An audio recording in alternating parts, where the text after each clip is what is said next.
Okay, so this is the story of my participation to Venla Relay 2024, and altogether it's my third time participating to this relay. Otherwise, I haven't been very active taking competitions in orienteering, so most of the time I have been doing orienteering incognito, in Finnish salasuunnistus. So it's the term I recently learned in ex-Twitter by Juha M. Kinnunen.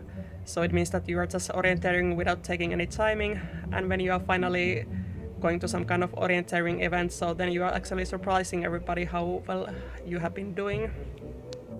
First time I participated to Venla Relay in 2010 in Hyvinkää Kytäjä, and that time I was a bit more young, a bit more fit, and I was actually in top 100 in naisten kymppi, one running event. So I had like some running speed, but my orienteering skills were a bit more poor. And that time I was only running in a line. I was very proud of my time, but now that I look at the time, it was not that amazing. And I didn't have any idea where was my team ranked and what was my ranking. But now I looked at it, it was actually 617. So then I developed this kind of competition to myself that, okay, can I beat the younger version of myself?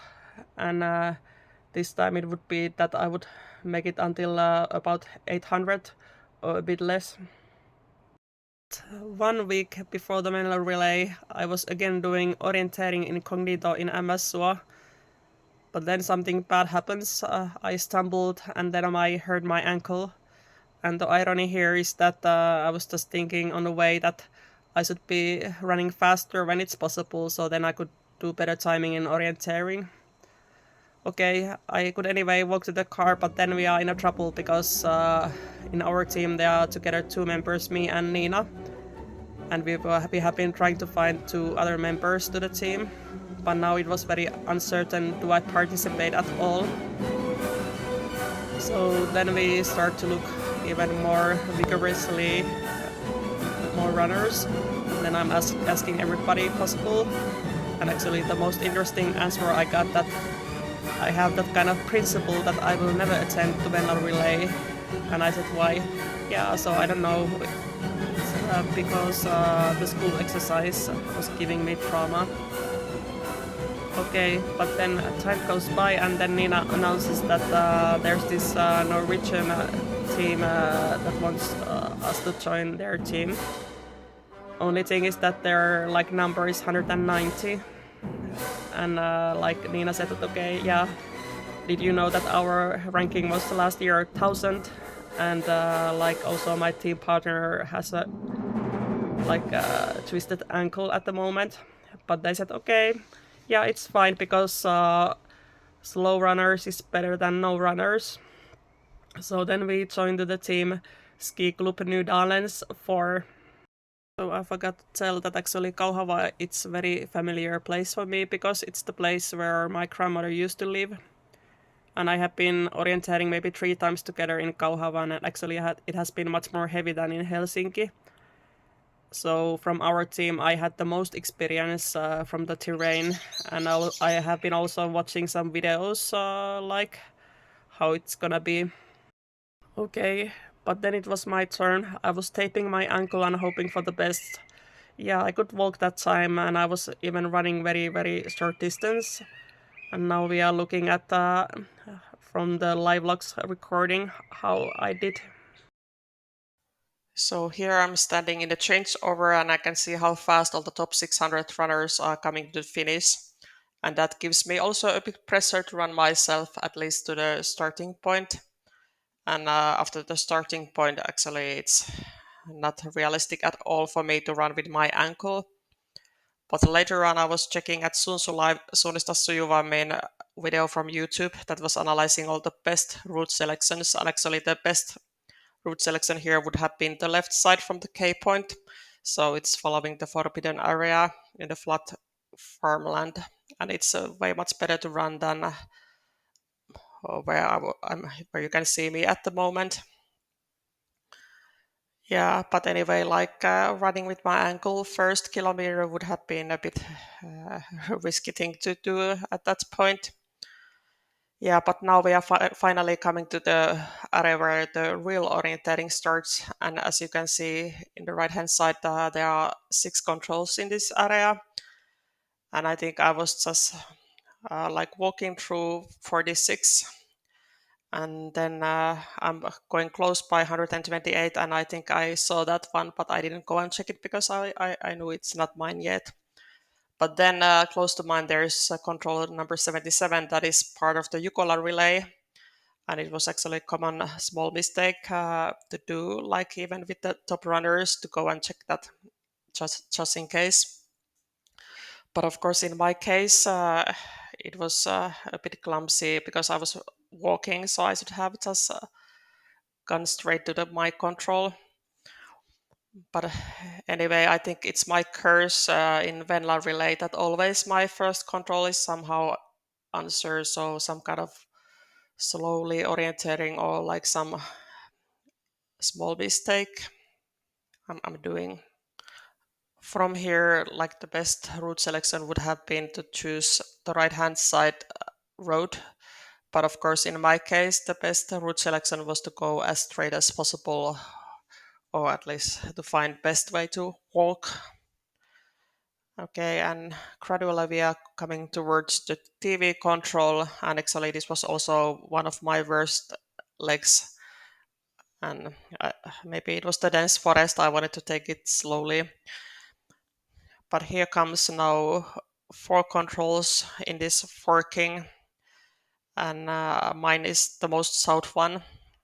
And as you can see, I'm going towards the right direction in the beginning, but then my direction somehow deviates towards north. And it was actually also a common small mistake in this area because all the top runners were tending to go a bit too much to the north. But here you can see there's some small hill coming, and then I know that I have to turn to left. And then like they are coming together 2 controls,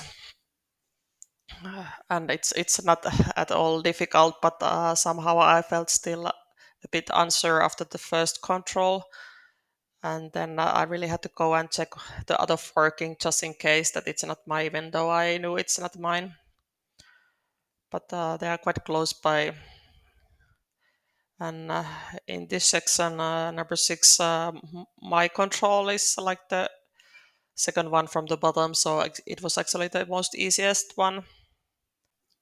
In the beginning, I could see that there's somebody running from my orienteering club a bit ahead of me, and she's in the same time in the same control with me. And later on, I checked that she's Tina from Rusty Haukat, and actually she's from the second team. So if I would have been running in Rusty Haukat, so maybe that would have been my team. And then we are like actually here from 7 to 8, 9, and 10. We are following in the same. We are running in the same mini line. And actually, 2 weeks later, I noticed that I follow her also in X Twitter, and she has actually 2,000 followers, and I have like 60. And I was following her because she's advertising that she's doing some orienteering, and also she's the docent in nutrition science, and also something that interests me. But it was written at her ex Twitter that don't follow me, you will get lost. And actually, here in the leg between 8 and 9 control, we didn't get lost, and actually the route selection was not that bad. But later on, when I was checking at the timing, that was actually my worst leg of all. So generally, I was going 15 minutes per kilometer, and here it was like more than 20. So it was like calculated as an obvious mistake, or it would have been calculated in a normal orienteering event, because in Venla relay it doesn't say that how many minutes of mistakes you did. But actually, if you do any kind of normal orienteering, so like the timing system is analyzing what's the amount of mistakes in minutes, and actually normally I do so obvious mistakes that I can't even guess myself roughly what's the time of, well, what's the amount of mistakes in minutes. So actually, it's interesting to take part of this Venla relay because normally I don't do so obvious mistakes as if I just go alone in the forest. So here we can analyze like the mistakes in a bit from different point of view. So I think actually later on when I was checking at the timing, I was a bit surprised because like all the things that I could recognize as small mistakes were not time-wise mistakes, but like the time between 8 and 9 control was like a classical mistake. And also this leg between 11th and 12th control that I was a bit proud of myself. So that was also maybe a mistake of 1 or 2 minutes because yeah, I was going quite independently here and I didn't get lost, so I didn't go like the most straight line to the control, but not bad at all. But still, maybe I was just wanted to make sure that I don't go past the control. So then I was going too slowly, and I was checking at the map, and it was just so slow that it was already time-wise as a mistake. So here my speed is gradually getting up because it feels better to run, and thanks to my ankle support, the ankle feels quite stable, and I'm here also able to run in the forest. I'm actually overtaking some people who are walking, and it's also because I can hear the competition center, and then I'm realizing that I can make it to the finish before our fourth leg Nina has to go to the restart. So I'm a bit like Phoenix that is rising from the ashes. So I'm just improving gradually towards the finish. And later on, I actually checked that when we are getting from last control to the finish, I'm running 6 minutes per kilometer. So it's actually quite fast with my ankle. So it feels totally crazy, but that's what you have to do when you are competing with yourself and with each others. I did beat the younger version of myself, I couldn't believe it. But I was also surprised that I had almost the same time as 1 year ago in Porvoo when I didn't have any ankle issue. But that time I was running the first leg and my starting position was 1300. So there was some very much crowd walking in the forest and it was very difficult to overtake them. So I was mostly running in the other half, so the progression was a bit similar as this year. I checked that the time for my this year's position should have been maybe 4 minutes less in Porvoo, and that was a surprise too because there was much more elevation in the terrain in Porvoo. But then again, Kauhava was maybe a bit more difficult to orientate. I have the next challenge in my mind. It's to attend Raatojuoksu Dead Run. That is the second most popular orienteering event in Finland. And the most wanted title is the Carry-On of the Year. So it means that if you hit the goal 2.5 hours later than the first one in 15 kilometers route, so then you are the Carry-On of the Year. And actually at the moment I think I have the right fitness level for that.